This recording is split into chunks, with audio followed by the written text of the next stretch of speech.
use it as a tool to communicate to other internal stakeholders as well. So without further ado, I'm going to hand over to Ben, and Ben's going to take us through this team session. Over to you, Ben. All right, thank you, Matt. Good morning, everyone. So let's crack on and get right into it. First off, if you've used Teams already, you're using it now, of course, because you're on this meeting. But if you've been using it, you probably know it changes or evolves all the time. In fact, just since the start of around about February, there's been over 77 updates to Teams. Now, some of them are just happening in the background. They're around policies and other bits and minor updates, but some of the updates are pretty big, and for me, I want to know about them and take advantage of them where they're useful to me and my colleagues, and hopefully you as well. So we're going to go through some of those.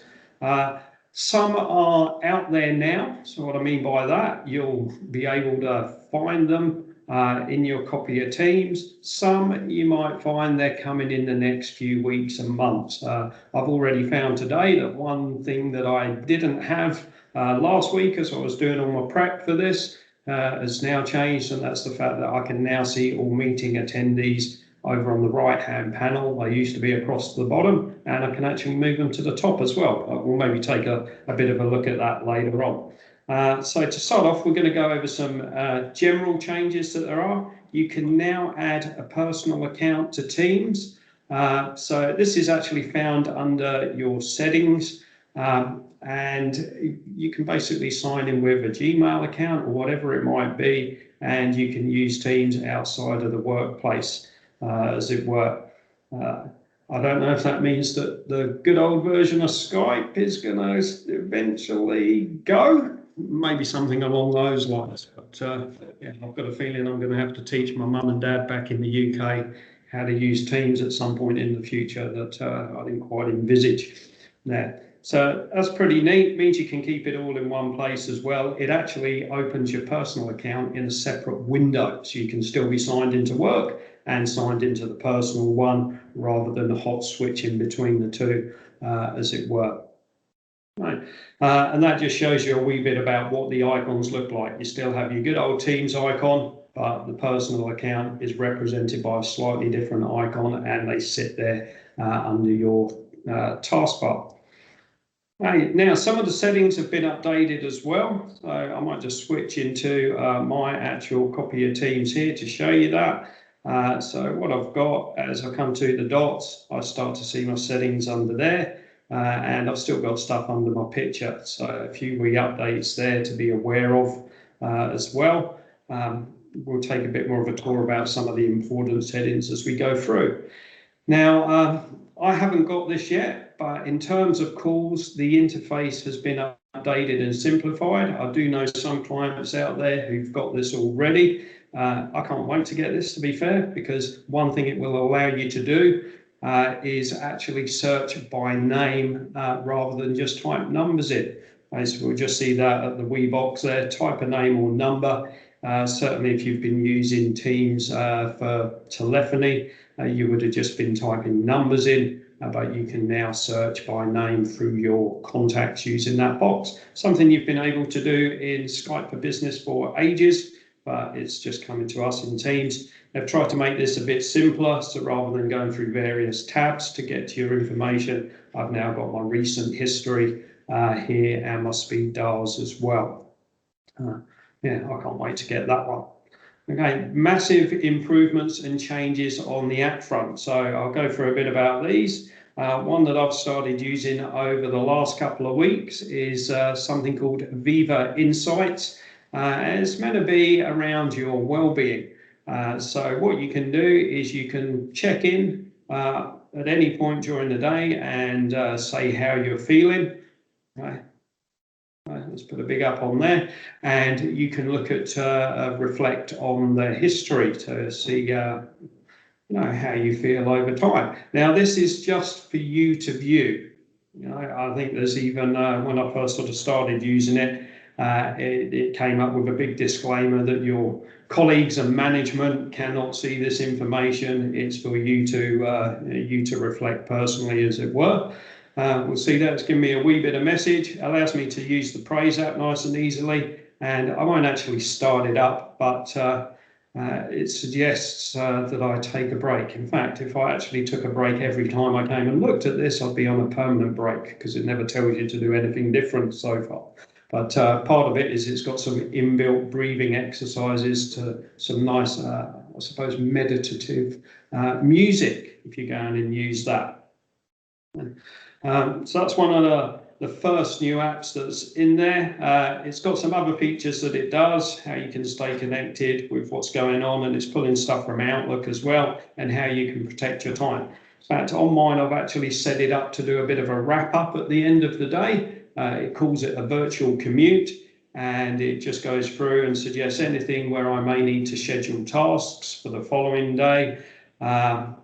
And also runs over a bit about what I've got booked in my calendar for the following day. Of course, we probably all check our calendars at the end of the day just to see we've got on for tomorrow.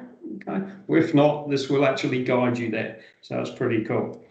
Okay, other apps that we've got access to is the Approvals app. Now, Approvals have been part of Office 365 for a few years now. They're normally built by using Power Automate, but you can actually put in approval requests of your own.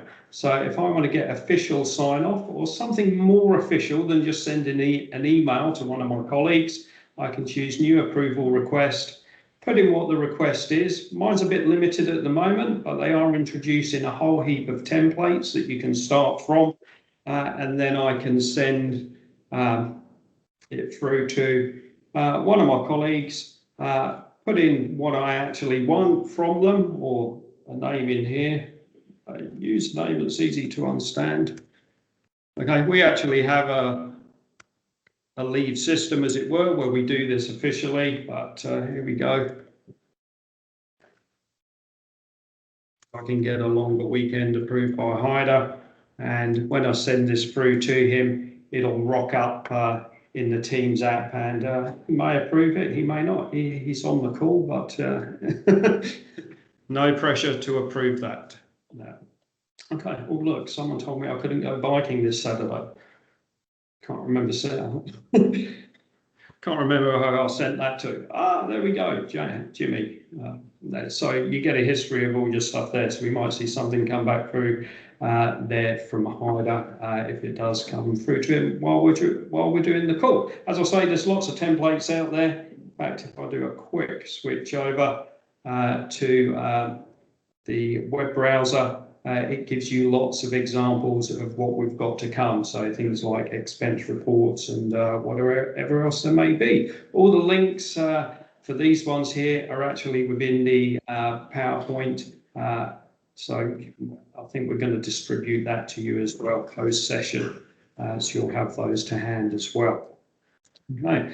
A couple of other things they've done. So Matt was talking about how I do a bit of Power Apps development. So Microsoft have developed their own Power Apps that you can now pull into Teams. One of those is called Milestones, where you can track your milestones. I won't go into detail about exactly what it's doing here, but you'll see it's another, you could call it another task app from Microsoft. They love their task apps, of course, but you may find this one a bit more useful to you than others. It's really that sort of big picture stuff that you might be doing on a project, and you can assign the stuff as well. Actually pretty neat, and there's quite a lot of different sort of variants on what you can see on there. Very easy to set up new work items as well, just using the wee plus sign on there to do that. And they've got another one that they've introduced in terms of apps that again uses Power Apps, and it's called Bulletins. So Bulletins, a new style app. So here I can go in and see what has actually been published, view it there. So it looks quite nice and attractive. I think I've got it in one of my other windows. And here's the screen. It breaks it down into 2 bits, the Bulletins app, where you can actually go in and create your bulletins, and that screen we saw before is how we can consume what is in there. If you're just wondering how you actually add all of those apps in, I'll just flick you back to my copy of Teams. Okay, so the Insights app and the approvals sits under your wee dots down the left-hand side. If you don't actually see them listed here, just do a search for them and it will find them for you. Okay, we can always help you out with that if you're not seeing them. And the actual Milestones app, what you tend to do is pick the team and the channel you want to set up the Milestones app for, and then it's a wee click on the plus sign. And again, if you don't see it down in the suggested apps, as it were, you can just go and search for it. And that's the same for the Bulletins app as well. So you'll see they're actually top of my list there because I've used them recently. So, you know, even more stuff you can add into Teams, making it that sort of a hub for getting to other information that sits around your organization. Okay, not just Microsoft stuff as well.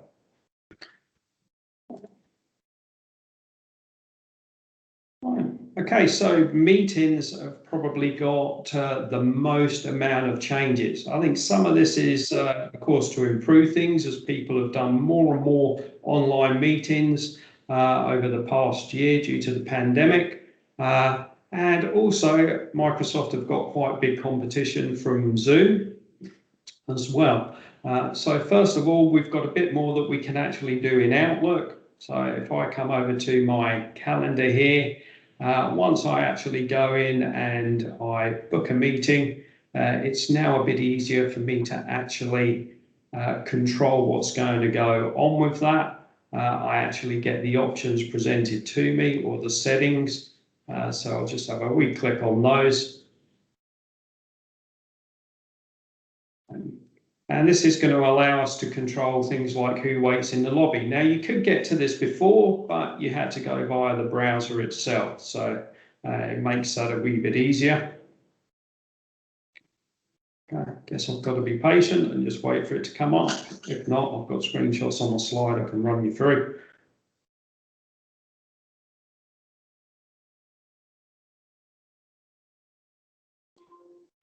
Let's look at it from the slide option. So what we've got is who can bypass the lobby. Okay, so you can do all of the stuff like only me, you want everyone else to wait within there, or it could be people in your organization can come through to that. Okay, who can present?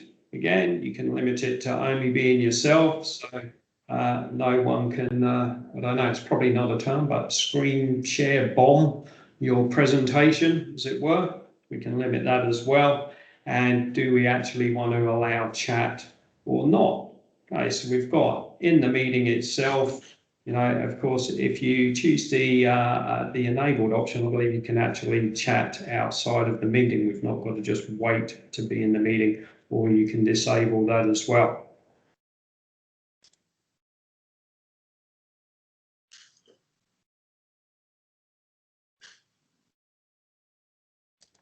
Okay, now the numbers have increased as well on meetings. Let's just go back a step. So interactive meeting participants means people can message and share screens and partake in it rather than just sit and watch the meeting. So at one point it was a 300 person limit on being interactive. You can invite more people, they could attend. It's now actually gone up to 1,000. I don't know how many people have meetings that are that large. We don't, but maybe on one of our future webinars we might do, who knows? But you can certainly cater to a large amount of people now, even larger than before. There's also an option to join by meeting codes. Mainly we've probably joined meetings by clicking on the link like you have done today, either from Teams itself or from within Outlook. What you'll find happening is a code ends up getting dropped into the meeting request. So usually it says join meeting as well, and then you can actually click and join via the code as well instead. So here it shows you, if I actually go in to join a meeting now, I can put the code in rather than clicking on the link. Right. Here's one that I think is going to be pretty cool. Again, I've not seen it out there yet, so just a screenshot, but we can lock a meeting. So basically, if you're late, you're not going to be coming in. Okay, that's probably a pretty handy one to have, rather than letting people come in at all different points, if you need to do that, of course. Okay, and company-wide backgrounds. So at the moment, I've got the blur background on, so we can't quite see what's going on behind me. You've probably seen that there's a selection of different backgrounds that Microsoft provide as well, but you are going to be able to go in and actually set organisation-wide backgrounds. Okay, I suppose that could include stuff like your company logo, bits like that you want all staff to use. Just to show you, if you're looking for inspiration for backgrounds, again, I'll just switch to the web browser. There's actually a whole range of backgrounds you can choose from. Come on, browser. It was loaded up earlier. I think everything's decided to slow down as we do all this cool stuff in Teams. But there's a whole selection. Again, that links within the presentation. You'll be able to go in and explore those at your leisure. Okay. Now, earlier on, Matt mentioned about we're going to record what's going on in the meeting. Now, you can actually just record what is being said and sort of get it typed up, as it were. So the full recording option does everything. So all the interactions we're having here in terms of me moving slides, speaking, as you ask questions a bit later on, all of that is captured as a video normally when you start recording, but the transcription option will just type out the speech itself. Again, I'll just drag the window down onto the main screen. Okay, this might mean you ended up looking at yourselves or your details, and what we've got under our dots, the more actions, we've actually got the transcription. Notice if you're recording, the transcription is grayed out. So it's a bit of a, hey, do I want to record the whole thing, or do I just want what's being said typed up? That's a pretty cool one. Also, while we're in here, just to show you, gallery at top, I can now move the pictures, as it were, to the top of the screen, but they have recently moved down the side as well. Okay, at one point they were just right down at the bottom there. Okay, so a few different bits in there as well. Also, some of those apps that I mentioned, you can potentially add in here as well for the course of your meeting. One that I may try and do before we finish off is the Forms app, where you can do nice sort of questionnaires or polls as you go along. Let's just put that one out of the way. Okay, handoff to device. So this is where if you're using more than one device, such as having Teams on your mobile phone, it will actually prompt you on the other device to transfer or join the meeting or the call on that other device. If you've not done so already, you might want to fire Teams up on your mobile. Yeah. So, do you want to hang on to them, or do you want to?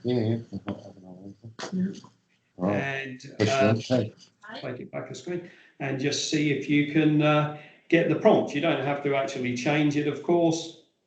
Right.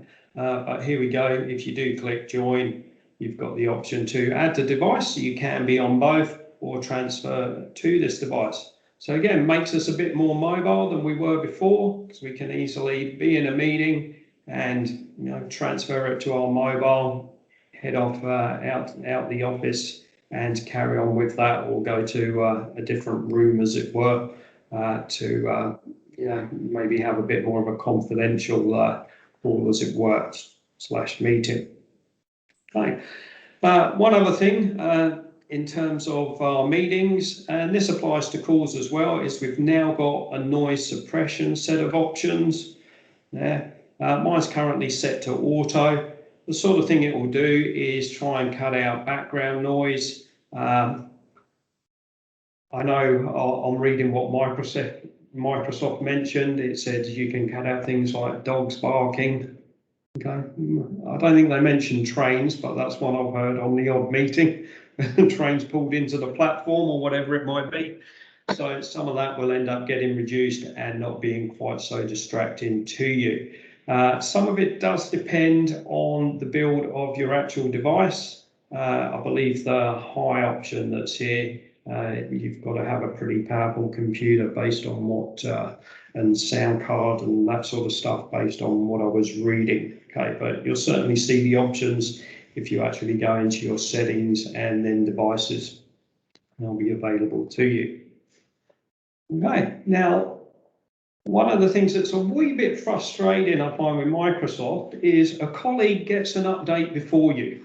Okay, so this morning as Matt and I were finalising the presentation, and he was saying, oh, are you going to try and show people the actual things in the app? And I was like, yeah, of course I am, where I can, but some of these features are so new, I haven't even got them. And I looked at his machine and he had the option from the PowerPoint to present in Teams. Of course, on mine, it doesn't give me that option at the moment. And I tried updating today. Funny how your colleague a few desks away gets something and you don't. So rather than have to share using the share icon within Teams, you can go to the PowerPoint itself and you can choose to present. And it also features under the slideshow tab as well. Yeah, for me, it still just shows good old Skype for Business, unfortunately. I know that's going to make life a wee bit easier to do that. Right. Now, something that I put on earlier, but it sort of freaked me out a bit, is something called Presenter Standout.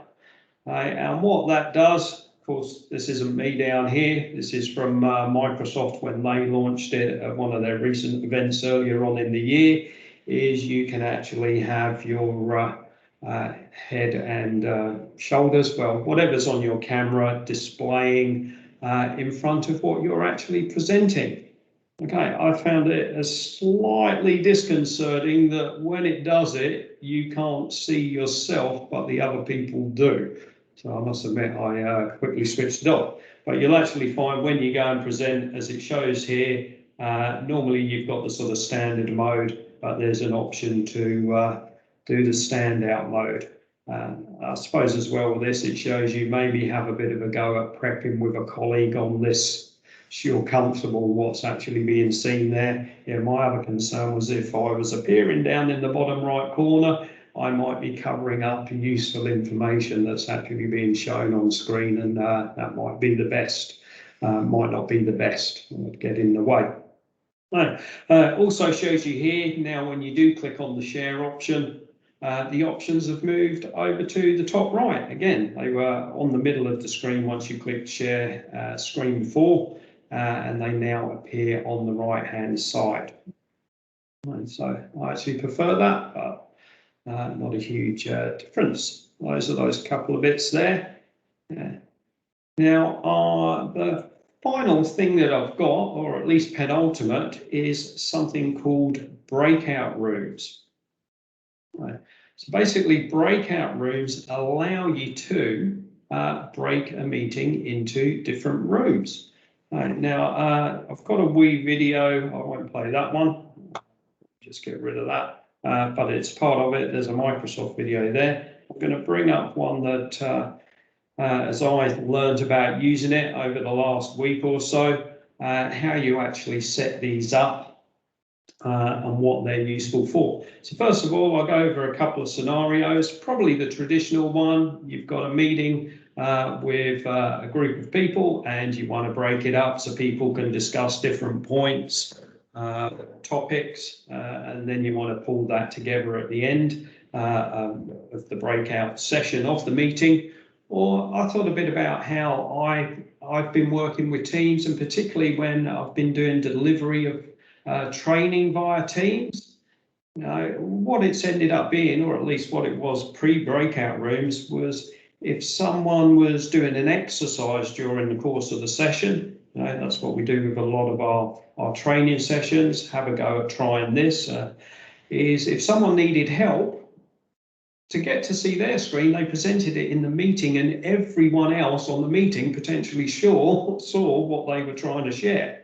So not really the best, and probably didn't really inspire people as much to say, hey, hands up, I've got an issue. So, and then everyone else seeing what their issue is. So I think this is quite a good solution for this. You can actually put a single person in their own room. So when it comes to exercise time, they can break out to their individual rooms, and I can hop in and support them. So I just give this a wee bit of a play. Again, we can distribute to it. It's its first draft. So here's my meeting, first of all, before I play it anymore. So I've got my different course members there who are in the background, and I'm delivering the session. But what I've done is click on the Breakout Rooms icon that sits at the top here, and it asks me how many rooms I actually want to set up. So once I choose the number of rooms that I actually want, I can either automatically assign people or manually assign them. So once I've created those, I can go in and name the rooms to be more suitable as well. Okay, and you can rename them at any point. Now, note everyone is still in the main meeting, so I can be doing the setup on the fly, as it were. I did try and see if I could actually set up the rooms pre the meeting happening. Now, I could do the rooms, but I couldn't assign people to the rooms ready, as it were.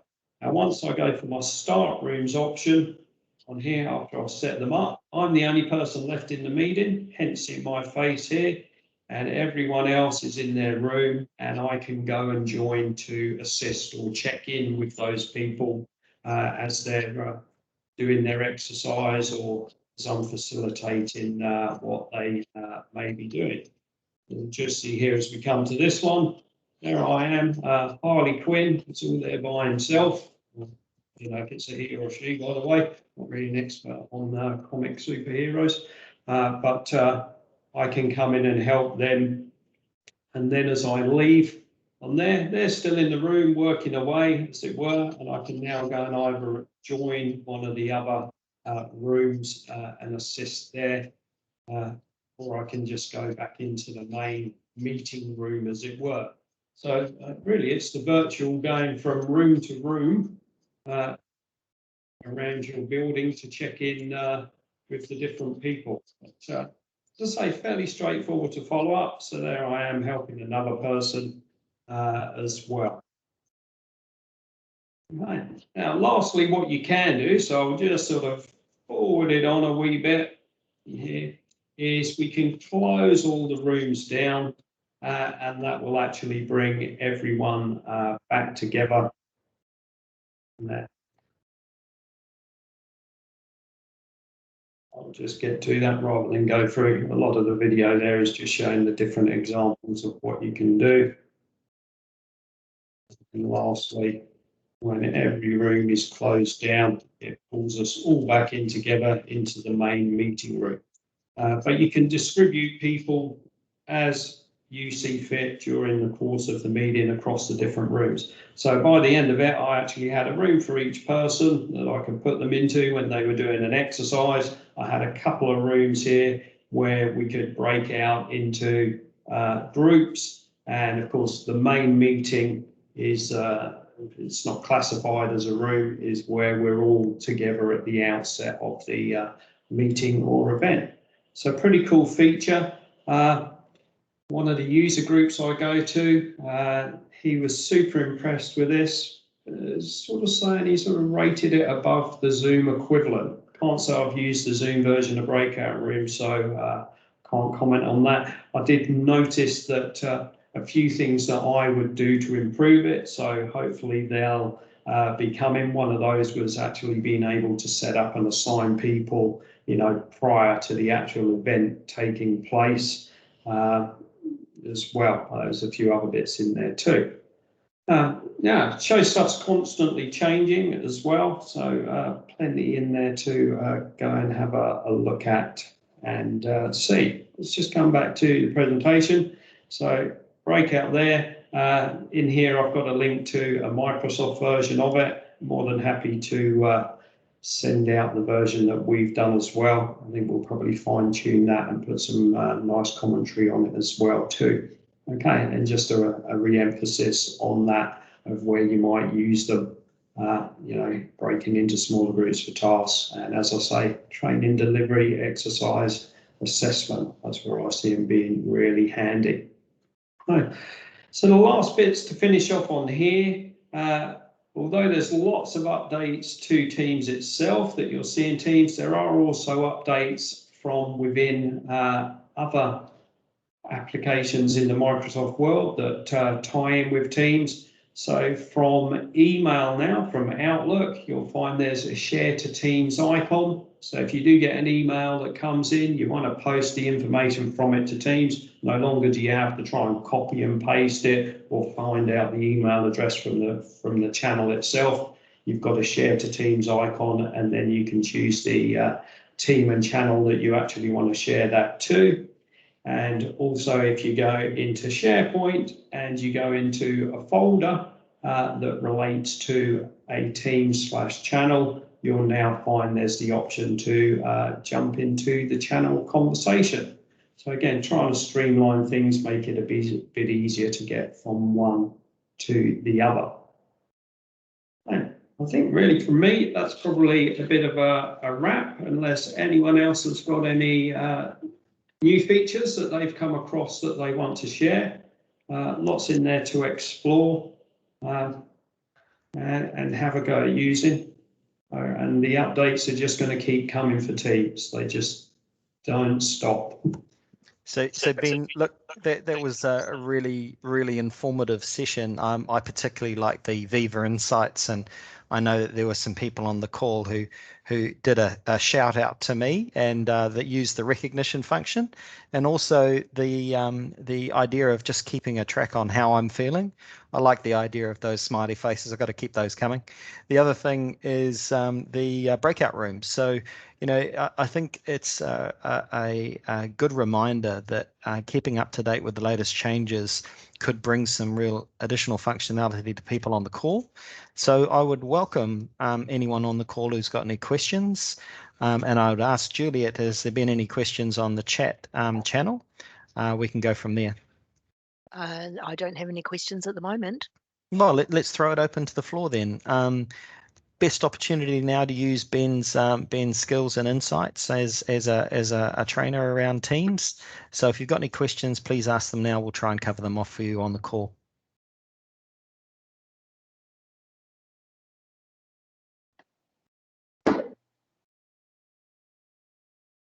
Just remember to unmute yourself if you have any questions.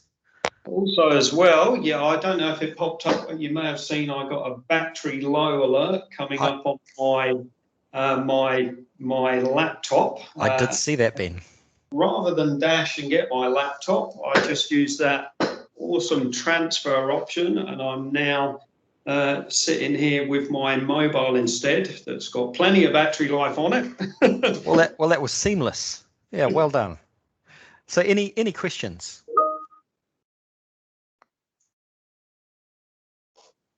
Oh, we've got some people typing. I suppose, Bruce here. I suppose we're talking about all these, like dashboarding, I suppose, for Teams and how we can use it as a feature, central place to go to every time you want to, start your day or function as normal day. How do you see it around Teams and audio calls and hopefully call center type functionality? How do you see that? Is it, how far away is it really for us? So could you hear that okay, Ben? So I think that was around dashboards and use of Teams for call centers. Yeah, sorry. Is that right, the Bruce? mic's moved. Yeah. Oh, sorry, that's better. That's much better. I can hear you much clearer now. Yeah, I moved it up when I was. Yeah. But yes, I suppose. Yeah, it's became more and more central focused. But audio. People are using it for audio, but it's still conferencing. It's still a lot to be desired. I suppose. What are you guys seeing around that, and if that functionality will come anytime soon? For your conferencing, were you saying there, Bruce? So, most people use it for one point-to-point or, conference calls, but not for call center type functionality. And just, as people move more and more to Teams, it's that next step is go, okay, well, you don't really want to have a phone software for help desk, and then everyone else uses Teams for audio. It's like, when do you make the leap to have one product that does both? Yeah. Now, although I can't sort of offer you some definitive answer on that, again, one of the user group that I go to, the Modern Workplace user group, we've got quite a few experts there on the call center side of things. And I know it came up as a topic on the last event I was actually on, so that's something I can maybe find out a bit more about. So yeah, just reach out to myself or to who's your account manager at Kinetics, Bruce? That's me. Yep. Okay, well, and then we can try and find a bit out for you. I seem to remember them on the last one I was at, it was a few weeks ago, the user group. It came up as a topic there and about updates and improvements and sort of equipment aligned with that, because there's actually quite a few vendors who deal with the equipment and infrastructure side of the telecom side of things, including call centers, of course. Nice. Good question. Thank you. Thank you, Bruce. I have a couple of other questions now. Julia asks if you can link the news in SharePoint to bulletins in Teams. I'm not sure if you can link it to the bulletins directly. I mean, one is because SharePoint can talk to a Power App, in theory, you would be able to do that, but it's probably a bit of development work behind the scenes. I mean, one thing, if you're actually using the news app in SharePoint, we should be able to leverage that within Teams as a tab anyway. So that might be a preferred option rather than getting the bulletins option involved. Okay, thank you. I have another question from Mark. He wants to know what the take-up levels are like for Teams PABX solutions. I don't think I'd have any stats on that. So we can probably only base it on the Kinetics customer base, and there seems to be a fairly regular projects coming through for changing over to Teams calling. We transferred Teams calling in about October last year. Fairly seamless transition for us. But the actual numbers, I might have to look at that for you and get back to you, Mark, if that's okay. I don't know them off the top of my head.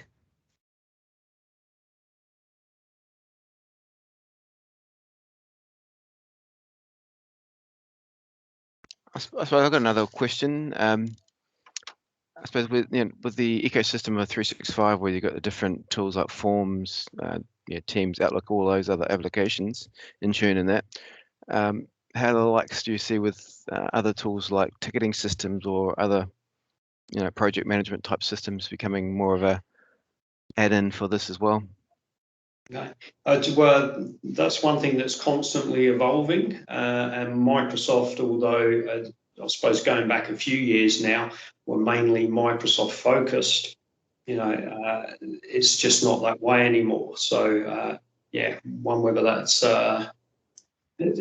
I think with the connections and the apps, if they're not Microsoft, it's probably being led from the developers within those vendors' applications, as it were. So it's a constant change. I certainly know for one client a couple of weeks ago, we wanted to leverage some data from their app, and although it was time recording data that the client uses this for, and although they're not doing that at the moment, based on the conversations, it's something that's now, they're looking at as part of their roadmap. So, it's I suppose it's down to the vendor themselves whether they want to introduce those APIs or connectors or apps that come into the Teams ecosystem. Cool. Yeah, because as Microsoft tools and that evolve, you want to try and integrate as much as possible to, streamline and simplify as much as we can. Yeah, and that's the great thing about the Teams platform is many of the things where you were going to all the different places to get into stuff, you can potentially now pull into Teams and have to navigate less. And it simplifies all of those bits and makes it easier to onboard people as well, and point people to I suppose it's not quite a single point of truth, but there's less points to point to. Yeah, and there'd be more data, so you can look at how else you can improve what you're doing to, simplify. Yeah, totally. Yeah, very good. Very good. Now, we also had a question from Tiffany about the recording. What we'll do is we'll post it in the chat for this session at the end, and you'll be able to refer to that chat to pick up the recording that we've done of the whole presentation. Okay, and I think we should probably be able to upload the PowerPoint there as well, Matt. That's right, absolutely. Yeah. So look, if there's no further questions, just know that obviously Ben here is one of our talented resources available for doing training around Teams and a range of other subjects. So please reach out either directly to Ben if you know Ben already, or to your account manager, and we're happy to connect the dots. But I'd like to thank you all for attending this session, taking time out of your busy schedules. I hope it's been useful to you, and I hope you have a great rest of your day. Thank you. Yeah, thank you. Thank you. Thanks everyone for coming. Thank you. Yeah, thanks, guys. That was good.